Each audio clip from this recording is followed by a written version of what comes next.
हिंदू मुसलमान के चक्कर में देश को लड़ाने का काम किया गया है, भरमाने का काम किया गया है। असली मुद्दा तो ये था कि जो हजारों साल से ब्राह्मणों के साथ और बौद्धों के साथ होता रहा था, तो लड़ाई अब हिंदू मुसलमानों की नहीं है, अब ये लड़ाई ब्राह्मण और बौद्धों के बीच में चल रही है। तो हजारों बौद्ध भिक्षु एक बड़े काफिले के साथ 12 मई बुद्ध पूर्णिमा तक बोध गया पहुंचेंगे। बौद्धों की आवाज, बौद्ध भिक्षुओं की आवाज, पूरी दुनिया के बौद्धों की आवाज को जब सुना नहीं गया, अनसुना कर दिया गया, तब 12 फरवरी को बोध गया की पावन धरती पर, जहां महाबोधि महाविहार बीटी एक्ट के नियंत्रण से 4 हिंदुओं को सौंप दिया गया, वहां पर आंदोलन, धरना प्रदर्शन चल रहा है। धरना प्रदर्शन को लगातार 49 दिन हो गए।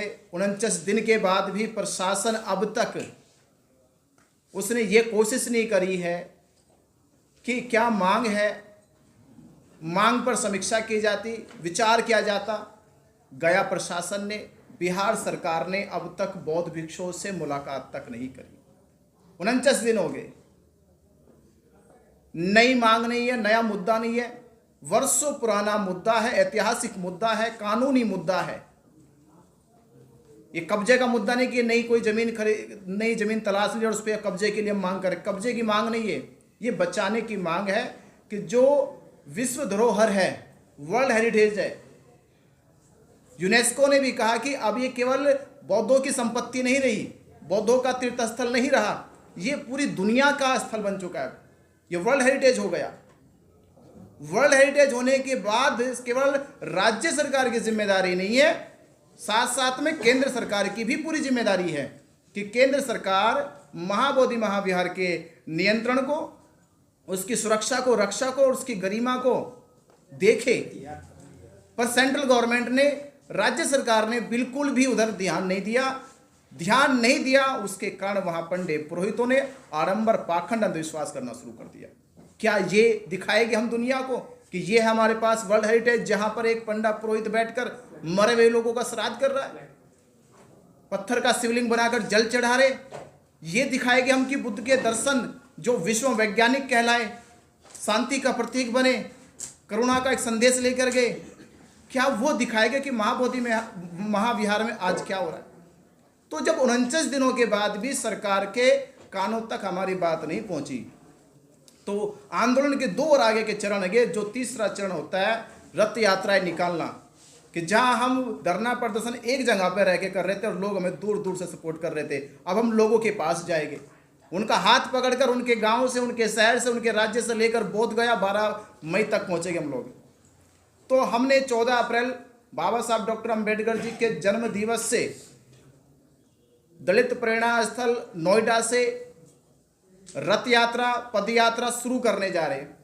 रथ यात्रा, पद यात्रा का ये जो माहौल पूरे देश में बनेगा और पूरे देश के बौद्धों से, बहुजन समाज से ये अपील हम लोग करेंगे कि एक मुट्ठी अन्न लेकर मुक्ति का जन समर्थन अपना पेश करें, क्योंकि जब तक इस आंदोलन में बौद्धों की, बहुजन समाज के लोगों की भावनात्मक संबंध नहीं बनने के, नहीं जुड़ने के, तब तक हम बैठे बैठे केवल उधर देखते रहेंगे कि समाज कब आएगा। तो रथ यात्रा का अभियान शुरू करने की तैयारी हो चुकी है और ये रथ यात्रा का अभियान एक बड़े काफिले के साथ हम तैयारी कर रहे हैं कि 500 बौद्ध भिक्षु इस रथ यात्रा में चलेंगे। धीरे धीरे बोध गया तक पहुंचते पहुंचते 12 मई तक, बुद्ध पूर्णिमा तक, हजारों बौद्ध भिक्षु एक बड़े काफिले के साथ 12 मई बुद्ध पूर्णिमा तक बोध गया पहुंचेंगे। और हमारी एक यात्रा नहीं है, जिस तरह से अभी हमने पिछली कॉन्फ्रेंस में कहा कि हम 14 अप्रैल से यात्रा शुरू करेंगे, तो अभी मुझे जानकारी हो रही कि महाराष्ट्र से भी यात्रा शुरू की जाएगी बंती जी के द्वारा, छत्तीसगढ़ से भी शुरू की जाएगी, फिर उधर गुजरात से भी शुरू की जाएगी। तो हमने देखा कि यात्रा तो ऐसा होगा कि बोध गया 12 मई तक देश के हर एक स्टेट से रथ यात्राएं, पद यात्राएं आनी शुरू हो जाएगी। और देखते देखते जो हमारे एक राहुल नागपाल जी ने मुझे बहुत अच्छी बात पिछले हमने इंटरव्यू में कहा कि 12 मई को 12 लाख लोग पहुंच जाए। तो 12 मई का 12 लाख लोगों का, जो बौद्ध उपासकों का, बहुजन समाज के लोगों का एक टारगेट हो जाए कि 12 मई को 12 लाख लोग बौद्ध पूर्णिमा पे बोध गया पहुंच जाए। तो ये तीसरा हमारा जो चरण होगा कि पूरे देश में रथ यात्राएं निकाली जाए। तो रथ यात्राओं का अभियान 14 अप्रैल से बुद्ध पूर्णिमा 12 मई तक निरंतर पूरे देश में चलना चाहिए और पूरे देश से अपील करनी चाहिए कि हम अपनी बातों को जन जन तक पहुंचाने के लिए बीटी एक्ट क्या है, विरासत का मुद्दा क्या है, क्यों महाबोधि महाविहार बचाना चाहिए, किस तरह से भारत में बौद्धों के विहारों पे, बौद्धों के धार्मिक स्थलों पर किस तरह से वर्षों से सदियों से कब्जा किया गया है, अब उन्हें मुक्त कराने की बारी आ चुकी है। और ये जब तक मुक्त नहीं होगा तब तक हम लोग पीछे नहीं हटेंगे।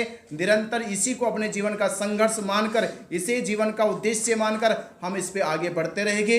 महाबोधि महाविहार हम कह रहे थे कि खाली कर दो, ब्राह्मण छोड़ के चला जाओ, हिंदू एक्ट 1949 रद्द कर दो, तो ये बात रुक भी सकती थी यहीं तक। अगर ये बात आप लोगों ने नहीं मानी, अगर इस बात पर अब जब तनातनी होती जा रही है, तो महाबोधि महाविहार ने देश में जितने भी बुद्ध विहारों पर कब्जा किया गया है, धीरे धीरे एक महाबोधि महाविहार को खाली कराया जाएगा। तो ये हमारी कॉन्फ्रेंस इसी माध्यम और इस विषय को लेके की गई कि आप सभी के माध्यम से इस देश के भीतर जिस तरह से बौद्धों की आस्था के साथ खिलवाड़ हो रहा है, 76 साल लगातार हो गए हैं। इन 76 सालों में सरकार ने और देश के वो मजबूत और बड़े हिंदू संगठन जो कहते हैं कि हम देश में समरसता बनाना चाहते, समानता बनाना चाहते, आज वो समरसता और समानता बनाने वाले हिंदू संगठन कहाँ हैं?